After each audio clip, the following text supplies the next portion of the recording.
नमस्कार साथियों, अभ्युदय एकेडमी में आपका स्वागत है। टीजीटी, पीजीटी और जीआईसी एलटी के लिए समान रूप से उपयोगी एक टेस्ट सीरीज शुरू की गई है, जो कि शिव गंगा इंस्टीट्यूट और अभ्युदय एकेडमी के संयुक्त प्रयासों से चलाई जा रही है। ये 50 प्रश्नों की एक सीरीज़ है, जिसमें पॉलिटिकल साइंस के सभी यूनिट को समान रूप से कवर किया गया है। इसको आप लोग ऑनलाइन और ऑफलाइन दोनों मोड में ज्वाइन कर सकते हैं। इसका पता है डीजे हॉस्टल के सामने, Shiv Ganga institute DJ hostel के सामने, चर्च लेन, आनंद भवन, प्रयागराज। ये नीचे 2 मोबाइल नंबर दिए गए हैं, इन पर कॉल करके आप लोग अधिक जानकारी प्राप्त कर सकते हैं। ये प्रैक्टिस सेट डेली कराया जा रहा है 5:30 बजे, 5:30 बजे।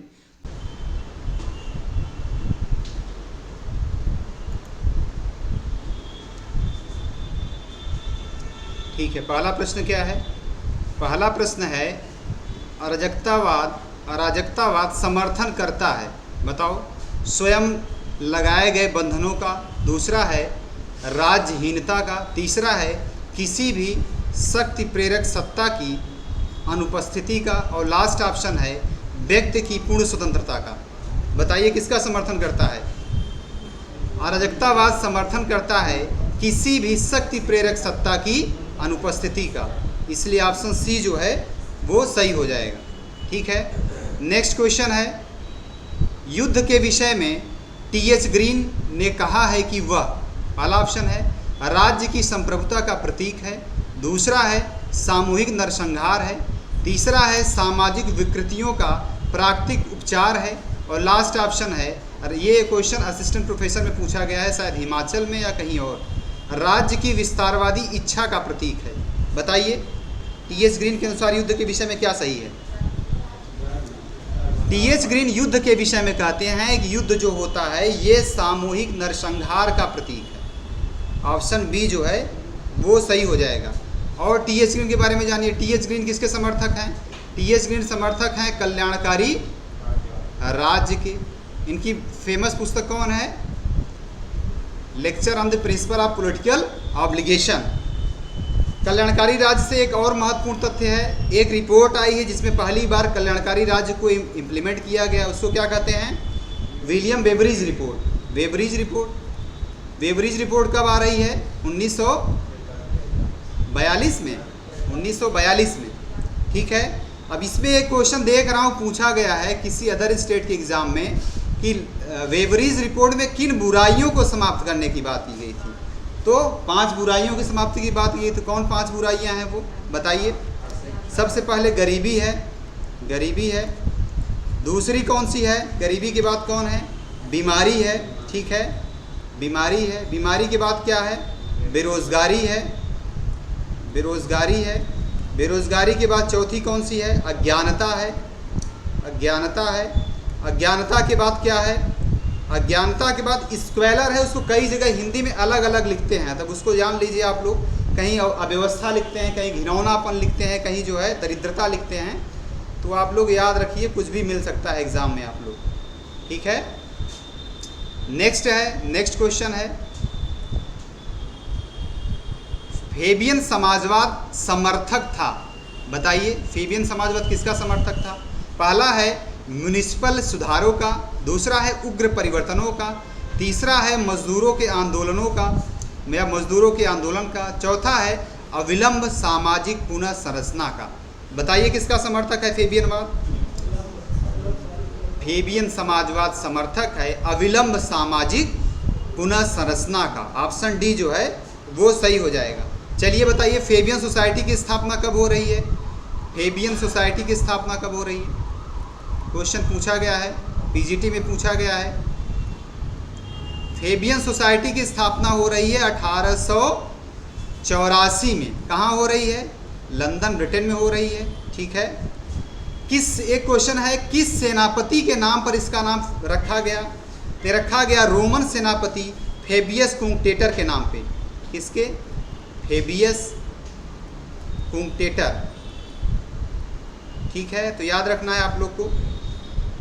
एक क्वेश्चन पूछा जाता है, आप लोग को 4 ऑप्शन दिए रहेंगे, उसमें से सही कथन का चयन करना होगा। कौन फेबियन सोसाइटी के समर्थक हैं? समर्थक कौन कौन हैं? तो बताइए कौन कौन समर्थक हैं? पहला है जो वेब्स दंपति हैं, सिडनी वेब और ब्रिटिश वेब, इनका नाम है।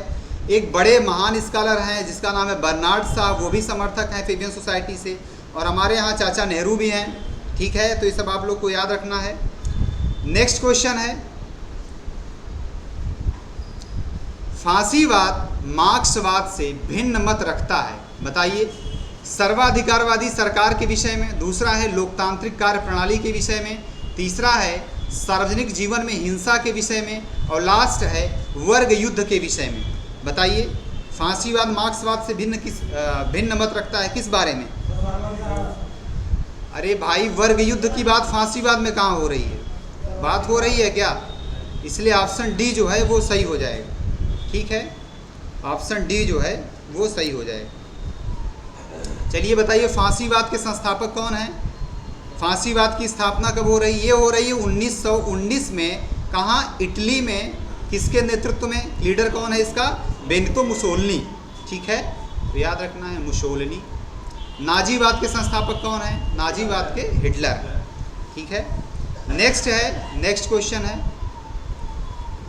एक दल की तानाशाही मजदूर वर्ग की तानाशाही नहीं बल्कि मजदूर वर्ग पर तानाशाही है। क्वेश्चन पूछा गया है, पीजीटी में पूछा गया है, जीआईसी लेक्चरर में पूछा गया है। बताइए क्या सही होगा? एक दल की तानाशाही मजदूर वर्ग की तानाशाही नहीं बल्कि मजदूर वर्ग पर तानाशाही है। किसका कथन है? क्राट्स्की का है, क्रुश्चेव का है, टीटो का है या लास्की का है? किसका है? ये कथन है क्राट्स्की का। तो क्राट्स्की सही हो जाएंगे। क्यों सही हो जाएंगे? क्राट्स्की समर्थक हैं किसके? ये लोकतांत्रिक समाजवाद के समर्थक हैं। लोकतांत्रिक प्रक्रिया के माध्यम से समाजवाद की स्थापना का समर्थन करते हैं। इसीलिए वो इस तर्क को गढ़ते हैं कि जो एक साम्यवादी पार्टी होती है, उस साम्यवादी पार्टी जो है वो मजदूर वर्ग की तानाशाही नहीं बल्कि मजदूर वर्ग पर तानाशाही है, ठीक है। इसलिए ऑप्शन ए जो है वो सही हो जाएगा। नेक्स्ट है, निम्न में से किस विचारक ने विशिष्ट वर्गवाद को मार्क्सवाद के साथ जोड़ने का प्रयास किया? बताइए। अभी हम लोग पढ़े हैं। बताइए। पहला है रॉबर्ट मिचेल, दूसरा है जेम्स बर्नहम, तीसरा है विल्फ्रेडो पैरेटो, लास्ट है लास्की। मैनेजरियल रिवोल्यूशन किसकी पुस्तक है? जेम्स बर्नहम की। बर्नहम ही पहले विचारक हैं जो इलिटिस्ट थियरी है उसको मार्क्सवाद के साथ जोड़ रहे हैं, ठीक है। तो ऑप्शन बी जो है वो सही हो जाएगी। मैनेजरियल रिवोल्यूशन याद रखिएगा, पुस्तक पूछी गई है, प्रबंधकीय क्रांति किससे संबंधित। नेक्स्ट है, निम्नलिखित में कौन सी अवधारणा मार्क्सवाद के अनुरूप नहीं है? बताइए। पहला है आधार एवं अधिरचना, दूसरा है राज्य की विलुप्ति, तीसरा है अतिरिक्त मूल्य और चौथा है मूल्य मुक्त सामाजिक विज्ञान। काफ़ी इजी क्वेश्चन है। बताइए क्या सही होगा? मूल्य मुक्त सामाजिक विज्ञान, ऑप्शन डी सही हो जाएगा। मूल्य मुक्त सामाजिक विज्ञान किससे संबंधित है? व्यवहारवाद से। व्यवहारवाद के जनक कौन है? व्यवहारवाद के संस्थापक कौन है? David stun. ऑप्शन डी जो है वो सही होगा। नेक्स्ट है, लोकतंत्र के अंतर्गत राजनीतिक दल के लिए निम्नलिखित में से कौन आवश्यक तत्व नहीं है? नहीं है कि गोला कर दो, नहीं जहाँ मिले वहाँ गोला कर लीजिए। पहला है संवर्ग, दूसरा है संगठन, तीसरा है नेतृत्व और लास्ट है वित्त। वित्त भी जरूरी है, संगठन तो ऑब्वियस जरूरी ही होगा, नेतृत्व भी जरूरी होगा, संवर्ग जरूरी नहीं होगा। इसलिए ऑप्शन ए जो है वो सही हो जाएगा। नेक्स्ट क्वेश्चन है, सरकार के स्वरूप को लेकर मूर्ख विवाद करते हैं, जो सुशासन करती है वही सरकार सर्वोत्तम है। किसका कथन है? बताइए किसका कथन है? ये कथन है अलेक्जेंडर पोप का। ये भी क्वेश्चन पूछा गया है, शायद असिस्टेंट प्रोफेसर में पूछा गया है या पीजीटी में पूछा गया है। सरकार के स्वरूप को लेकर मूर्ख लोग विवाद करते हैं, वही सरकार सर्वोत्तम है जो सुशासन स्थापित करती है। तो ये कथन है अलेक्जेंडर पोप का। एक पोप से याद आया, एक विचारक हैं पोप ग्रेगियस प्रथम। कोई बताएगा किससे संबंधित हैं? पोप ग्रेगियस प्रथम दे रहे हैं दो तलवारों का सिद्धांत। दो तलवारों से क्या मतलब हुआ? वही जो बात आंगस्टाइन कर रहे हैं कि राज्य संबंधी कार्यों का निवारण या राज्य संबंधी जो लौकिक कार्य है उसको कौन करेगा? राज्य करेगा, और जो दैविक कार्य है उसे पोप द्वारा कराए, उसे पोप करेगा। ये दो तलवारों का सिद्धांत सबसे पहले दिया था पोप ग्रेगियस प्रथम ने, आंगस्टाइन और एक्विनास से कंफ्यूज नहीं होइएगा। नेक्स्ट क्वेश्चन है, यह किसने कहा कि इंग्लैंड में कोई संविधान नहीं है? पहला है मॉन्टेस्क्यू, दूसरा है डी टाकविले, तीसरा है रेमजे म्योर और लास्ट है लास्की। बताइए इंग्लैंड में कोई संविधान नहीं किसने कहा है? ये कहा है डी टाकविले ने, डी टाकविले ने। ऑप्शन बी जो है वो सही हो जाएगा, डी टाकविले। डी टाकविले की एक शायद बड़ी महत्वपूर्ण पुस्तक है democracy in America, democracy in America, इसको याद रखिएगा। नेक्स्ट है, निम्नलिखित में से कौन संविधानवाद का सही वर्णन है? पहला बताइए, पहला क्या है? ठीक संविधान के अनुसार शासन, दूसरा है संविधान की सर्वोच्चता, तीसरा है लिखित संविधान का होना, और चौथा क्या है? चौथा क्या है? उदार लोकतांत्रिक मानकों के अनुरूप शासन, मानकों के अनुरूप शासन। ठीक है, शासन। तो क्या सही होगा? यही सही हो जाएगा। संविधानवाद के लिए जरूरी नहीं है कि जिस देश में संविधान है वहाँ संविधानवाद भी हो। ठीक है, जैसे ब्रिटेन में कोई संविधान नहीं है, लेकिन संविधानवाद का जननी कौन मानी जाती? कौन सा देश माना जाता है? ब्रिटेन माना जाता है संविधानवाद। एक कल क्वेश्चन हुआ था, याद है आप लोग को? क्या था कि संविधान की उत्पत्ति सबसे पहले किस देश में हो रही? बताइए। ब्रिटेन में हो रही। अमेरिका से कंफ्यूज मत हो जाइएगा, अमेरिका में लिखित संविधान की उत्पत्ति हो रही है। ठीक है, तो ऑप्शन डी जो है वो सही हो जाएगा।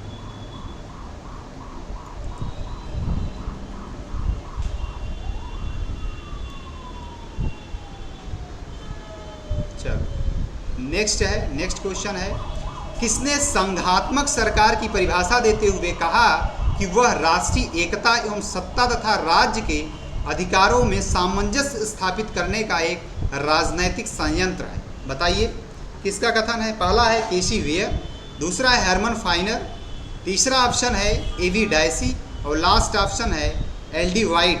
बताइए किसका कथन है?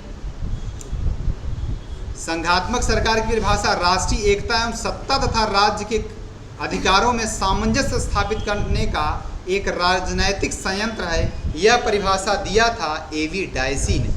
ये परिभाषा है डायसी का, इसलिए ऑप्शन सी जो है वो सही हो जाएगा। नेक्स्ट है, निम्नलिखित जोड़ों में से कौन सा जोड़ा सही नहीं है? नहीं को गोला कर लो। बताइए भारतीय राष्ट्रीय कांग्रेस की स्थापना कब हो रही है? 1885 में, एकदम सही है।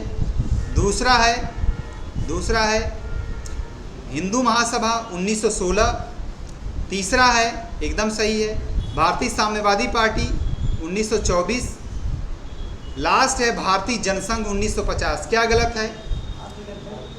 कब स्थापना हो रही जनसंघ की? 1951 में, 1951 में। ठीक है, एक आरएसएस है, आरएसएस की स्थापना कब हो रही है? 1925 में, 25 में। ये साम्यवादी दल भी 25 होना चाहिए, 25 में साम्यवादी दल और आरएसएस दोनों की साथ ही में स्थापना हुई थी। ठीक है, तो ऑप्शन डी जो है वो सही हो जाएगा।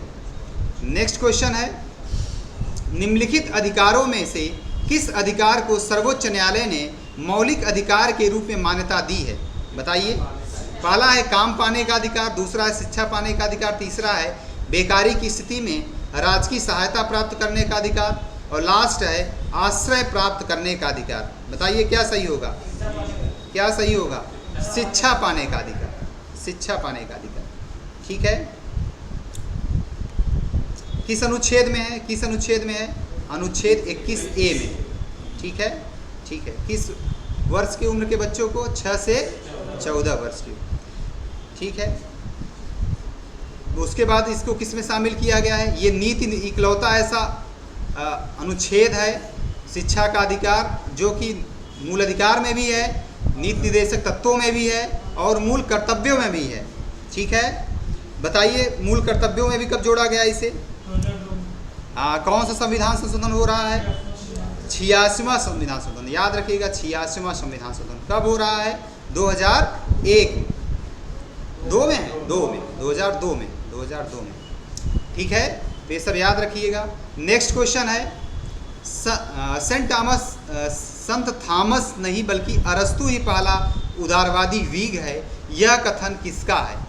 तो काफ़ी फैक्चुअल क्वेश्चन है, बताइए मैक्सवेल का है या बार्कर का है या फोस्टर का है या इबस्टीन का है? किसका है? ये कथन है बार्कर का। मध्ययुगीन अरस्तु किसको कहा जाता है? बताइए मध्ययुगीन अरस्तु किसको कहा जाता है? हाँ, एक्विनास को। पुस्तक इनकी बड़ी महत्वपूर्ण है, कई बार पूछी गई। पहली पुस्तक कौन है? पहली है commentary on the Aristotle politics, दूसरी है सुम्मा थियोलॉजिका। ये दोनों महत्वपूर्ण पुस्तक हैं। नेक्स्ट है रिपब्लिक, राजनीति पर लिखा हुआ ग्रंथ नहीं बल्कि शिक्षा पर कभी भी लिखा गया सर्वश्रेष्ठ ग्रंथ है। काफ़ी इजी क्वेश्चन है, बताइए। ये रूसो का है। रूसो की एक पुस्तक है, क्या नाम है उसका, जो शिक्षा पर लिखा गया है? हाँ, इमाइल। इसकी प्रेरणा इन्होंने किससे लिया है? प्लेटो से लिया है। ठीक है, तो ऑप्शन सी जो है वो सही हो जाएगा। नेक्स्ट क्वेश्चन है कार्य विशेषीकरण सिद्धांत के प्रतिपादक थे। पहला है प्लेटो, दूसरा है मार्क्स, तीसरा है कोल और लास्ट है बेंथम। बताइए। प्लेटो है। जेनेटिक इंजीनियरिंग और कार्य विशेषीकरण सिद्धांत इसमें किसके दर्शन में दिखाई देते हैं? प्लेटो के। नेक्स्ट क्वेश्चन है निम्नलिखित में से किसने प्लेटो पर प्रथम फांसीवाद होने का दोषारोपण किया? काफ़ी इजी है। पहला है अरस्तु, दूसरा है बार्कर, तीसरा ऑप्शन है कार्ल मार्क्स और लास्ट है Karl Popper. Open society and its enemies किसने पुस्तक लिखी? कार्ल पापर ने। किसको मुक्त समाज का शत्रु बताया? पहले प्लेटो को, दूसरा हीगल को और फिर मार्क्स। ठीक है, तो याद रखना है open society and its enemies. Next है किसने कहा कि संप्रभुता के सिद्धांत को राजनीतिक सिद्धांत से हटा दिया जाना चाहिए? बताओ। पहला है लास्की, दूसरा है क्रैब, तीसरा है लिंडसे और चौथा है बार्कर। बताइए किसका कथन है? ये है क्रैब का। राजनीतिक सिद्धांत से हटा देना चाहिए, काट देना चाहिए, ऐसा कुछ पूछा जा रहा है तो होंगे क्रैब। अगर क्वेश्चन पूछा जा रहा है कि राजनीतिक विज्ञान के लिए स्थायी हित की बात होगी कि राजनीतिक इसको संप्रभुता को राजनीतिक सिद्धांत से हटा दिया जाए तो कौन होगा? लास्की। वो कथन होगा लास्की का। लास्की का कथन है कि राजनीतिक विज्ञान के लिए स्थायी हित की बात होगी यदि संप्रभुता सिद्धांत को राजनीतिक विज्ञान से हटा दिया जाए। ठीक है। नेक्स्ट क्वेश्चन है प्राकृतिक कानून तथा नागरिक कानून दोनों एक दूसरे में निहित हैं, यह कथन किसका है? बताइए। पहला है हीगल, दूसरा है हॉब्स, तीसरा ऑप्शन है जॉन लॉक और लास्ट है रूसो। प्राकृतिक कानून तथा नागरिक कानून दोनों एक दूसरे में निहित हैं, यह किसका कथन है? बताइए किसका कथन है? ये कथन है लॉक का। प्राकृतिक कानून तथा नागरिक कानून दोनों एक दूसरे में निहित है, ये कथन है लॉक का। ठीक है। जो हॉब्स है वो प्राकृतिक कानून और नागरिक कानून में अंतर किया है, याद रखिएगा। प्राकृतिक कानून नागरिक कानून में अंतर किया है। नेक्स्ट है उदारवाद का प्रारंभिक साध्य था। बताइए। समानता, दूसरा है संपत्ति, तीसरा है स्वतंत्रता, चौथा है न्याय। किसी को कोई कंफ्यूजन? व्यक्ति और उसकी स्वतंत्रता। उदारवाद यहीं से शुरू हो रहा है, व्यक्ति और उसकी स्वतंत्रता। और समानता की बात किस में होती है? समानता की बात होती है समाजवाद में। ठीक है, ऑप्शन सी जो है वो सही होगा। नेक्स्ट है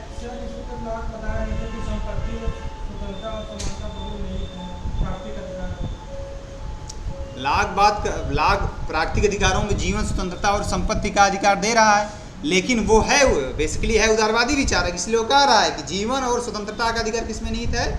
संपत्ति का अधिकार। नेक्स्ट है इसीलिए तो जितने भी पूंजीवादी दर्शन अपनी प्रेरणा किससे लेता है? जॉन लॉक से। ठीक है, इन्हीं सब आधारों पर। नेक्स्ट है निम्न समकालीन राजनीतिक चिंतकों में कौन न्यूनतम राज्य के विस्तार को प्रतिपादित करता है? बताइए। जॉन रॉल्स, दूसरा है जॉन डीवी, तीसरा है फ्रीमैन और लास्ट ऑप्शन है कार्ल पापर। तो बताइए न्यूनतम राज्य के विस्तार को प्रतिपादित करते हैं फ्रीमैन। ऑप्शन सी जो है वो सही हो जाएगा।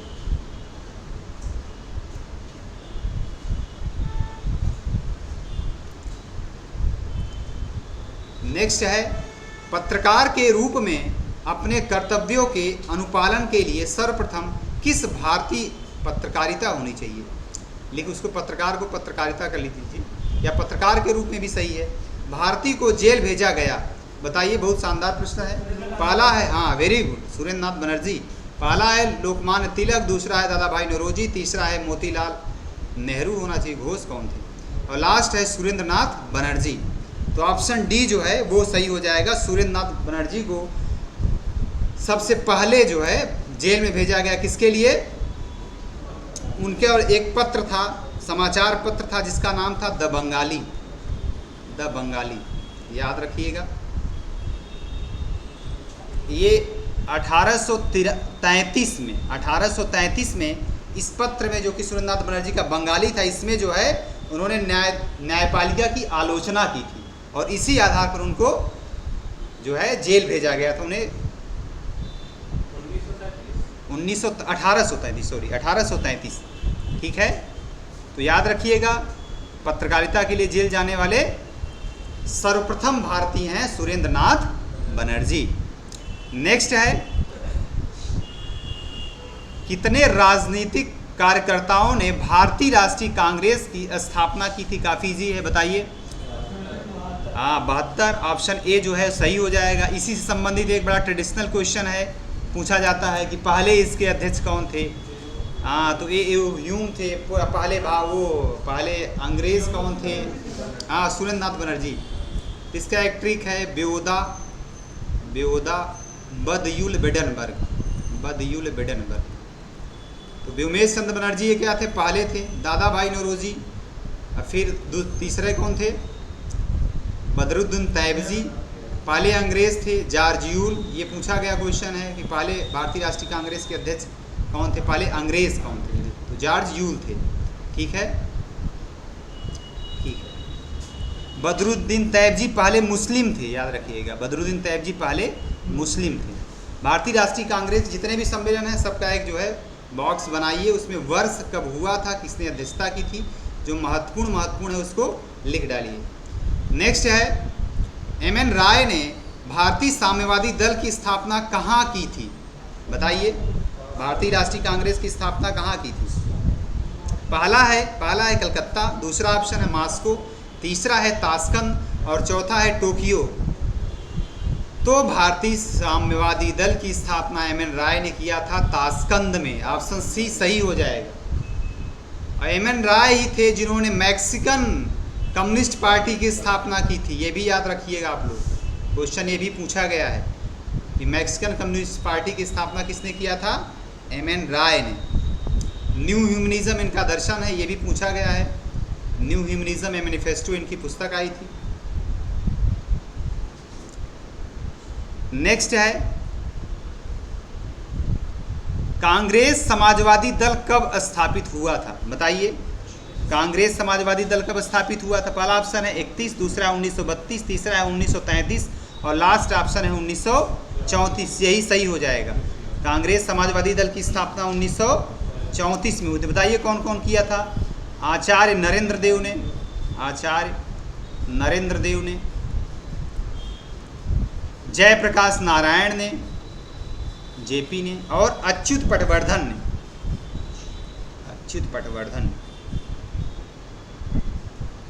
ठीक है। एक चीज़ और याद रखना, ये जो कांग्रेस समाजवादी दल की स्थापना हुई थी कांग्रेस के अंदर हुई थी, इसीलिए कांग्रेस को क्या कहा था? अम्ब्रेला पॉलिटिकल पार्टी, ठीक है। नेक्स्ट है, किसने नौकरशाही को अधिनायकवाद के एक नए रूप की तरह वर्णित किया है? बताइए। पहला ऑप्शन है लास्की, दूसरा है डायसी, तीसरा है फाइनर और चौथा ऑप्शन है हेवार्ड। तो किसने वर्णित किया है? बताइए। लॉर्ड हेवार्ड ने, ठीक है। इनकी पुस्तक है न्यू डिस्पोटिज्म,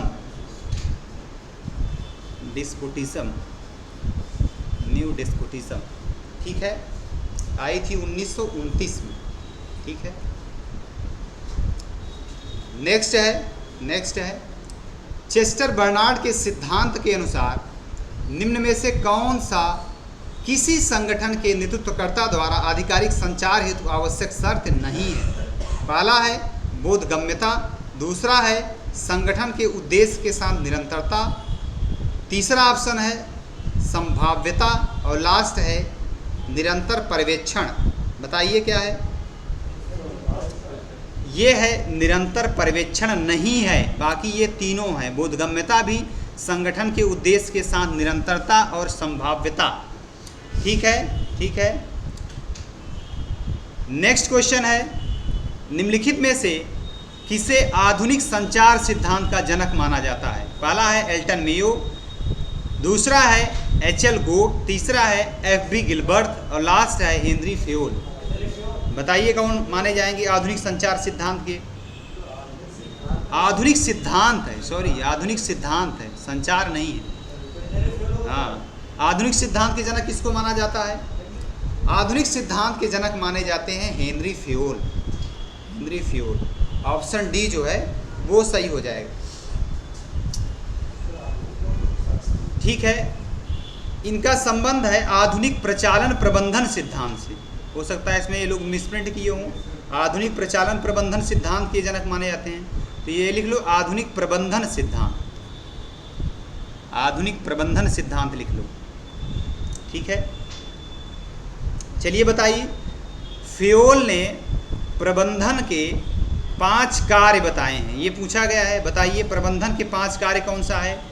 पहला क्या है? इस सब इंग्लिश में आप लोग लिखिए तो ज़्यादा बढ़िया होगा। पहला है प्लानिंग, ठीक है, पहला है प्लानिंग। दूसरा क्या है? ऑर्गेनाइजेशन, ऑर्गेनाइजिंग या ऑर्गेनाइजेशन लिखिए, ऑर्गेनाइजेशन। तीसरा क्या है? कमांड, ठीक है। चौथा क्या है? कोऑर्डिनेशन। और लास्ट क्या है? कंट्रोल। तो 5वां क्या है? कंट्रोल। इसी को बोलते हैं पोकोक, POCCC। पोकोक नहीं होगा। पोस्ट कोर किससे संबंधित? चलिए बताइए। हाँ, पोस्ट कोर किससे संबंधित? वो है लूथर गुलिक से। ठीक है। संगठन के 4Ps थ्योरी किसने दिया था? बताइए, संगठन का 4Ps थ्योरी किसने दिया था? ये भी लूथर गुलिक ने दिया था। 4Ps थ्योरी से क्या संबंधित है? पर्पस, प्रोसेस, पर्सन और प्लेस। ये पूछे गए प्रश्न हैं तो आप लोग को याद रखने हैं। ठीक है। नेक्स्ट है, मुख्य कार्यपालक संगठन में कठिनाइयों का अंत करने वाला प्रबंधक एवं आगामी कार्यक्रमों का प्रवर्तक होता है। यह कथन किसका है? बताइए। पहला है डिमाक, दूसरा है एल.डी. वाइट, तीसरा है प्रोफेसर बीड और लास्ट ऑप्शन है उर्विक। बताइए किसका कथन है? मुख्य कार्यपालक संगठन में कठिनाइयों का अंत करने वाला और पर्यवेक्षण एवं आगामी कार्यक्रमों का प्रवर्तक होता है। यह कथन है डिमाक का। पब्लिक एड से कथन कई सारे क्वेश्चन पूछे जाते हैं। असिस्टेंट प्रोफेसर पीजीटी में कई बार होता है 3-3, 4-4 तो कथन दे देता है। तो आप लोग एक विचारकों का पूरा कथन जो है एक जगह कंपाइल करके लिख लीजिए। ठीक है। नेक्स्ट क्वेश्चन है, जेम्स डी मूने के अनुसार संगठन का पहला सिद्धांत क्या है? पहला है विकेंद्रीकरण, दूसरा है पद सोपान, तीसरा है नियंत्रण का दायरा और चौथा है समन्वय। बताइए क्या है? मूने का एक ही चीज़ से संबंधित है। पहला क्या है? समन्वय। ऑप्शन डी जो है वो सही हो जाएगा। ठीक है। नेक्स्ट क्वेश्चन है, निम्नलिखित में से कौन सा अनुच्छेद और उसका प्रावधान बेमेल है? बताइए, काफ़ी इजी है। अनुच्छेद 23 है मानव के दुर्व्यापार और बलात् श्रम का निषेध, एकदम सही है। क्या शिवम, कहाँ खोए हो भाई? दूसरा है अनुच्छेद 25 विवेक और स्वतंत्र व्यवसाय की स्वतंत्रता, धर्म अपनाना और उसका प्रचार करना। तीसरा है कि अनुच्छेद 26 किसी विशेष धर्म को बढ़ावा देने के लिए करों का भुगतान करने की आज़ादी। और लास्ट है अनुच्छेद 29 अल्पसंख्यकों के हितों का संरक्षण। बताइए क्या सही होगा? Option C. ठीक है, ऑप्शन सी। 26, अनुच्छेद 26 का अंतर क्या है? धार्मिक कार्यों के प्रबंध की स्वतंत्रता है। धार्मिक कार्यों के प्रबंध की स्वतंत्रता है। ठीक है। नेक्स्ट क्वेश्चन है, तो ऑप्शन सी जो है वो सही होगा। नेक्स्ट क्वेश्चन है, भारतीय संविधान में नागरिकों को निम्नलिखित में से कौन से अधिकार दिए गए हैं जिससे उन्हें देश में निष्पक्ष विचरण होगा, विचारण नहीं, विचरण की सुविधा प्राप्त होना सुनिश्चित होती है। बताइए। पहला है किसी भी व्यक्ति को एक ही अपराध के लिए एक से अधिक बार दंडित किया जा सकता है। ठीक है। दूसरा है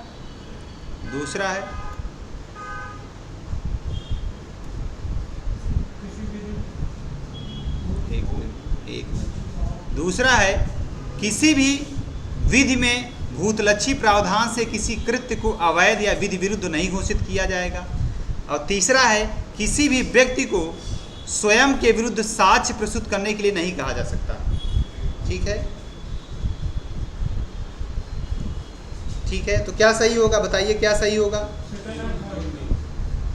दूसरा और तीसरा जो है वो सही हो जाए, दूसरा और तीसरा सही हो जाए। ठीक है। किस में कहा गया, किस अनुच्छेद में कहा गया है? भारतीय संविधान के अनुच्छेद 20 में। दोहरा दंड नहीं, पूर्व पद प्रभाव कानून नहीं, और तीसरा क्या है? आत्म अभिशंसन नहीं, खुद के खिलाफ गवाही देने के लिए बात नहीं किया जा सकता है। और कोई कानून जिस समय जो अपराध किया है उस समय जो कानून है उसी के अनुसार दंडित किया जाएगा।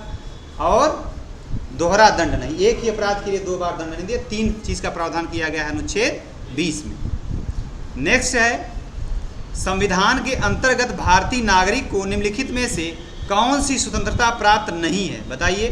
पहला है भाषण एवं अभिव्यक्ति की स्वतंत्रता, दूसरा है संघ एवं समुदाय बनाने की स्वतंत्रता, तीसरा है देश के किसी भी भाग में निवास करने की स्वतंत्रता, और चौथा है उपरोक्त में से एक से अधिक, लास्ट है उपरोक्त में से कोई नहीं।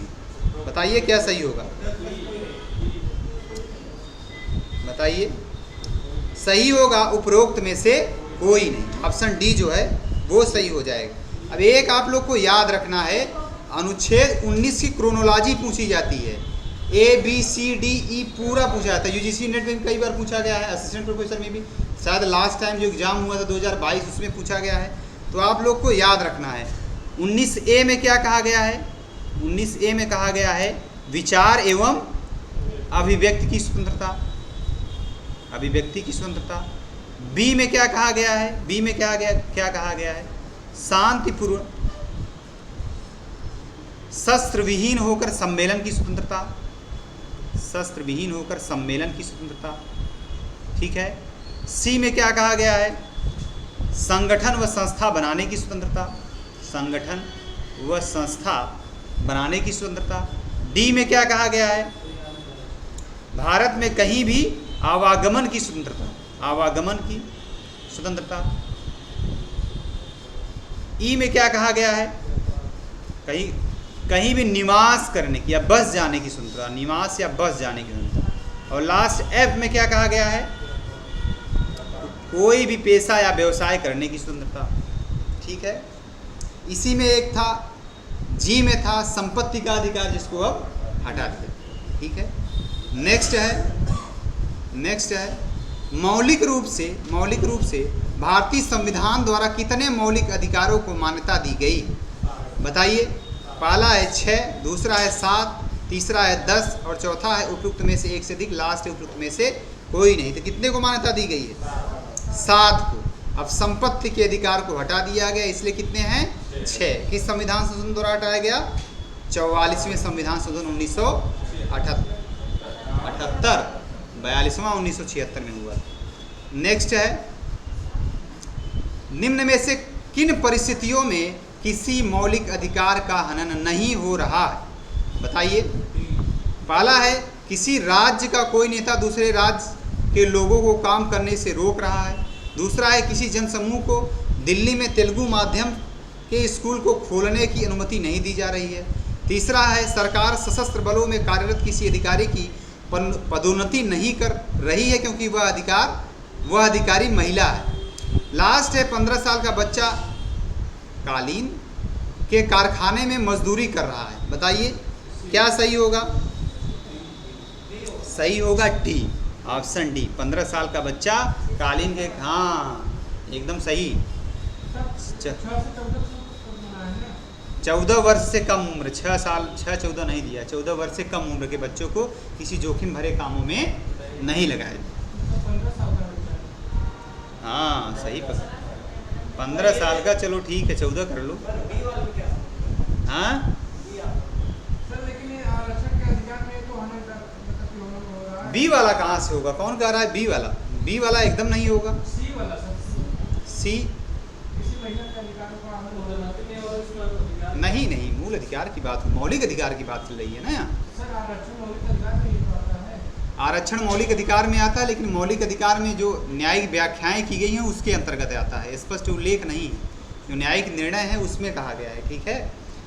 चलो, और आरक्षण में भी कहा गया है तो बात महिलाओं की नहीं की गई है, SC ST और OBC की बात की गई, SC ST की बात की गई है, ठीक है।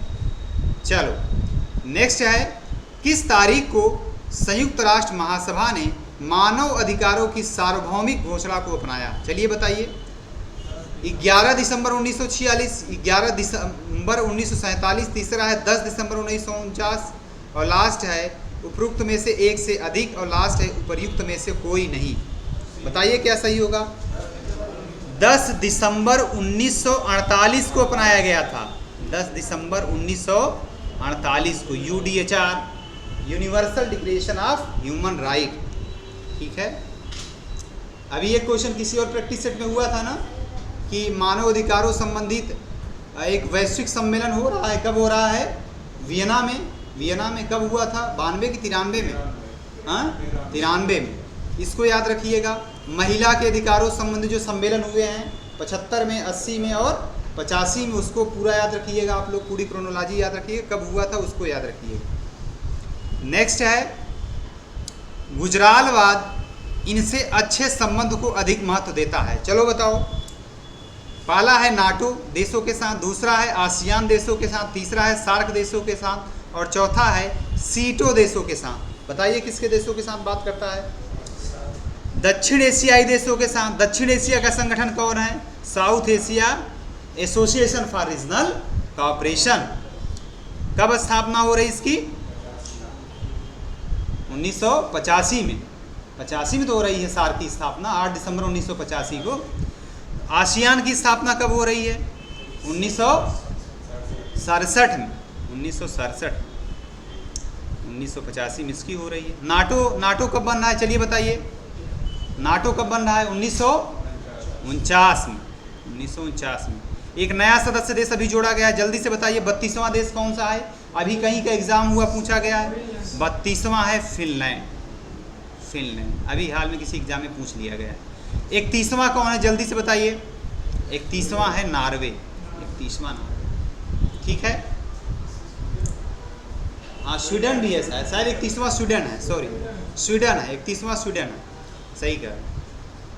चलो नेक्स्ट है, निम्नलिखित देशों में से किस देश ने परमाणु अप्रसार संधि पर हस्ताक्षर किए? चलो बताओ। पहला है रूस, दूसरा है भारत, अच्छा हस्ताक्षर नहीं किए, नहीं किए। तीसरा है यूके और चौथा है उपयुक्त में से एक से अधिक और लास्ट है उपयुक्त में से कोई नहीं। चलो बताओ किसने हस्ताक्षर किए हैं? कौन नहीं किया है? भारत नहीं किया है। और कौन नहीं किया है? पाकिस्तान नहीं किया है। और कौन नहीं किया है? इजराइल नहीं किया है। इजराइल नहीं किया है। ईरान भी नहीं किया है। सही, ईरान शायद हस्ताक्षर किया था बाद में, हाँ कुछ ऐसा है, कुछ ऐसा है, देख लीजिएगा इसको, ठीक है। ठीक, हाँ ऑप्शन बी जो है ये सही हो जाए। एक आध क्वेश्चन ऐसे पूछे गए हैं कि कौन देश है जो संयुक्त राष्ट्र संघ की सदस्यता छोड़ रहा है फिर दोबारा ज्वाइन कर ले रहा है? शायद इंडोनेशिया है। तो इस तरह के फैक्ट याद रखिएगा आप लोग कि जैसे पेरिस एग्रीमेंट से कौन बाहर चला गया? अमेरिका चला गया, और कोई देश गया है फिर दोबारा ज्वाइन किया है। हाँ तो इस तरह के क्वेश्चन पूछे जाते हैं, तो आप लोग को पता होने चाहिए। नेक्स्ट है, निम्नलिखित में से कौन सा राष्ट्रीय सुरक्षा के हित में किए गए निर्णय का उदाहरण है? बताइए। सख्त अप्रवासी नीतियों को लागू करना, दूसरा है विलासिता की वस्तुओं पर कर बढ़ाना, और तीसरा कौन सा है? तीसरा है नवीकरणीय ऊर्जा स्रोतों में निवेश करना। यहाँ लिख लेते हैं, तीसरा कौन है? नवीकरणीय ऊर्जा स्रोतों में निवेश करना। और चौथा कौन सा है? चौथा क्या है? उपरोक्त में से कोई नहीं, ठीक है। बताइए राष्ट्रीय सुरक्षा के हित में किए गए निर्णय का उदाहरण बताइए क्या है? सख्त अप्रवासी नीतियों को लागू करना, जैसे इसमें भारत कर रहा है, ठीक है, अमेरिका कर रहा है। ये सब इसका प्रमुख उद्देश्य क्या है? राष्ट्रीय सुरक्षा, ठीक है। नेक्स्ट है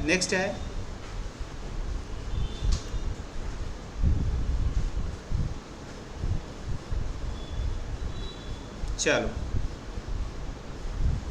क्या है नेक्स्ट क्वेश्चन क्या है?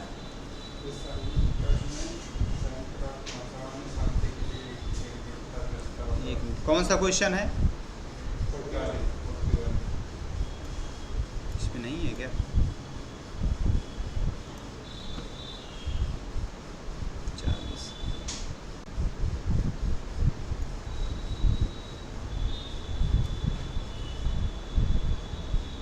हाँ है तो नेक्स्ट है, किस संकट में संयुक्त राष्ट्र महासभा ने शांति के लिए एकता प्रस्ताव का सहारा लिया? ये सभी आयोग का पसंदीदा प्रश्न है। इस क्वेश्चन से इतना स्नेह है आयोग को, घुमा फिरा के हर दूसरे एग्जाम में पूछ लिया जाता है। तो शांति के लिए एकता प्रस्ताव क्या है? क्या है बताइए? कब आया था ये आया था कोरियाई संकट के समय। फिर ये क्वेश्चन पूछ लिया जाएगा इसी क्वेश्चन को कि शांति के लिए एकता प्रस्ताव से संयुक्त राष्ट्र संघ के किस अंग में या किस अंग की शक्तियों में वृद्धि हुई? तो बताइए किस में वृद्धि हुई? महासभा में। क्या था संयुक्त शांति के लिए एकता प्रस्ताव? शांति के लिए एकता प्रस्ताव की पृष्ठभूमि यह है कि जो शीत युद्ध चल रहा था उस दौर में संयुक्त राष्ट्र संघ की जो महासभा है, जो मेन एग्जीक्यूटिव ऑर्गन है यूएन का, वो कोई भी कार्य इसलिए नहीं कर पा रहा था क्योंकि जो उसके स्थायी सदस्य हैं उनके पास वीटो पावर है। तो कोई भी कानून बना, कोई भी प्रस्ताव लाया जा रहा है तो कोई स्थायी देश उस पर वीटो कर देता था। तो पहली बार एक शांति के लिए एकता प्रस्ताव के तहत ये निर्णय लिया गया कि इस तरह के कार्यों की देखरेख कौन करेगी? महासभा करेगी। महासभा में किसी भी सदस्य के पास वीटो पावर नहीं है, इसलिए वहाँ आसानी से कोई भी कानून या कोई भी प्रस्ताव आसानी से पारित हो सकता है, ठीक है। तो इसको याद रखिएगा, आया था कोरियाई संकट के समय। ऑप्शन सी जो है वो सही हो जाएगा। नेक्स्ट है, संयुक्त राष्ट्र परमाणु ऊर्जा आयोग की स्थापना हुई थी। बड़ा महत्वपूर्ण प्रश्न है, बताइए। पहला है 1945 में, दूसरा है 1946 में, तीसरा क्या है 1950 और लास्ट है उपयुक्त में से एक से अधिक और लास्ट है उपयुक्त में से कोई नहीं, ठीक है। चलिए बताइए क्या सही होगा? सही होगा 1946, ठीक है, 1946।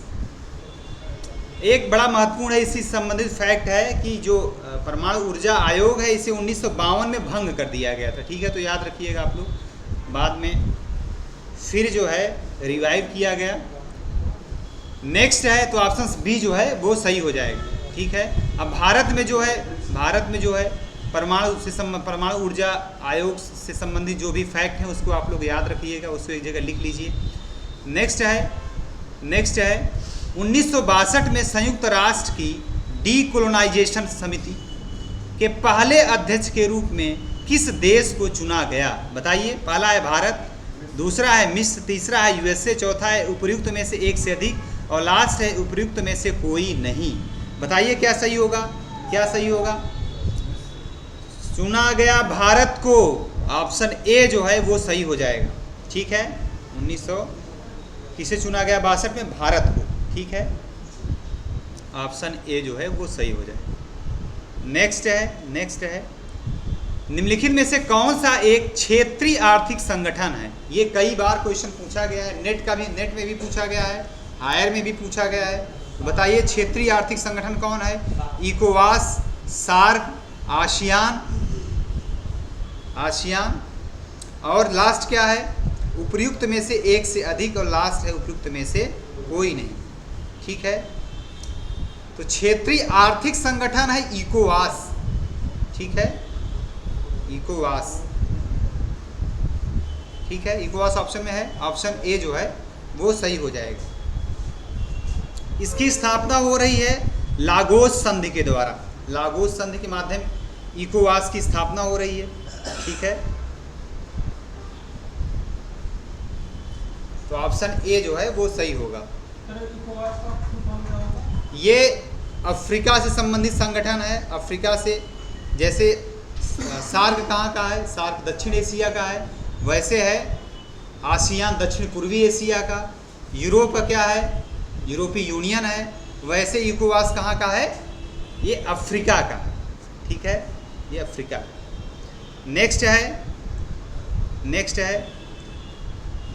नेक्स्ट है गैड की उरुग्वे की वार्ता के परिणाम स्वरूप निम्नलिखित की स्थापना हुई। बताइए, बड़ा महत्वपूर्ण है। एशिया प्रशांत आर्थिक सहयोग, 45 छूट रहा है।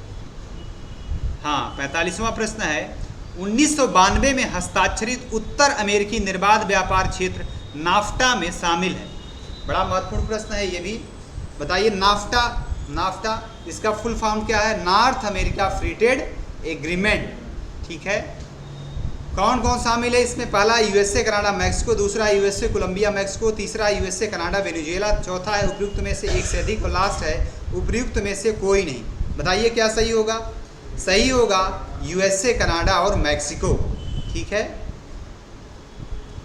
हस्ताक्षरित 92 में हुआ था, याद रखना, और लागू कब हुआ था, 1994 में।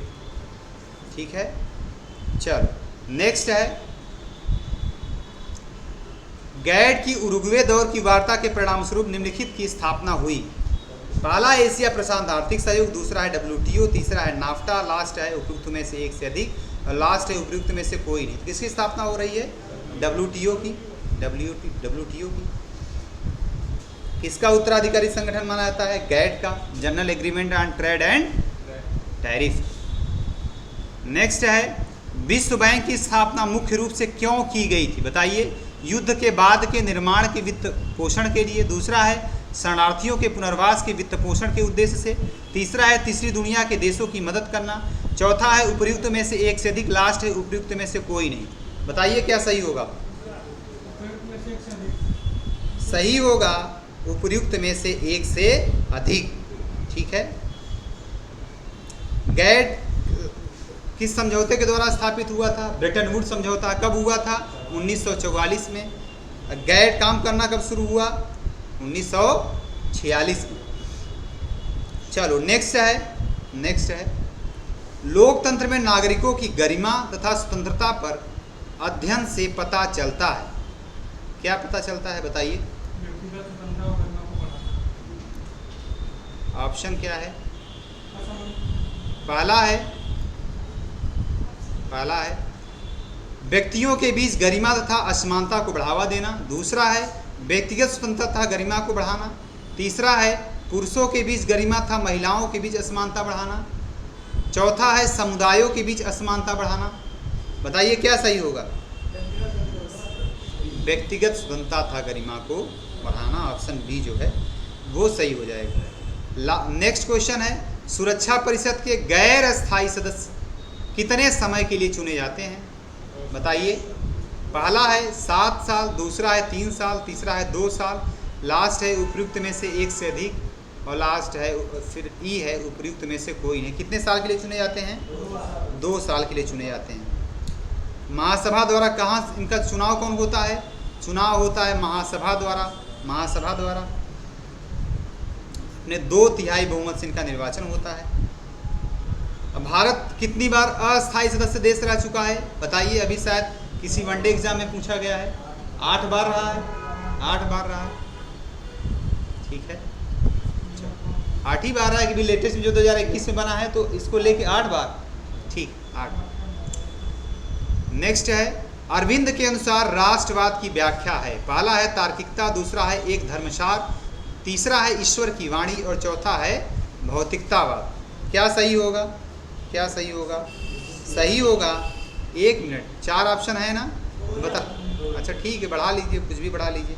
इसमें से सही हो जाएगा दूसरा और तीसरा। भौतिकवाद कभी होगा ही नहीं। एक धर्मसार और ईश्वर की वाणी राष्ट्रवाद की व्याख्या की। ठीक है, कह रहे हैं कि राष्ट्रवाद पूरा राजनीतिक कार्यक्रम नहीं है, राष्ट्रवाद ऐसा धर्म है जो ईश्वर की देन है।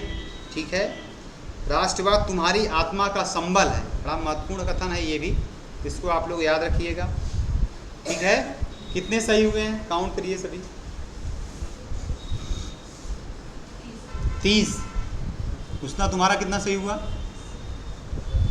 शिवम? हाँ 28। ठीक है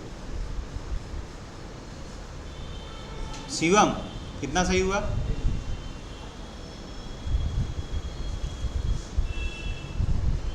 तुम्हारा सुभाष 36। क्या बात। मौसम कितना सही हुआ? 30। 20। रवि 23। तुम्हारा 32। आपका 30। आपका